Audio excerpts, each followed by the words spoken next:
Buhay na buhay ang ganap sa mga fan ni na Kim Chiu at Paolo Avellino.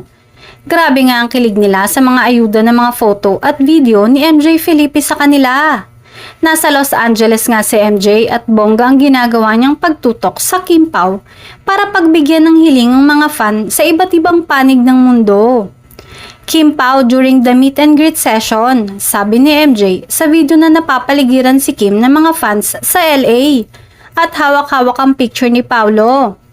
Todo nga ang pasasalamat ng mga netizens kay MJ.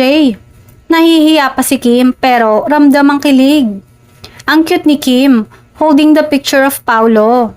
Si Casey Tandingan super tukso kay Kim kaya lalong kilig si Kim. Say pa, ang bongga ng hashtag na Kim Pao na talaga. Ano kaya ang nadiskubre ni Sir MJ? Hulog ng langit si MJ sa mga Kim Pao fans. Salamat Sir MJ, sa'yo lang talaga kami aasa ng ayuda. Busog na busog kami sa ayuda ng Kim Pao. Sayang lang wala si Paolo, hindi kasama sa show. Ang tapang ni Kim, hawak na ang picture ni Paolo.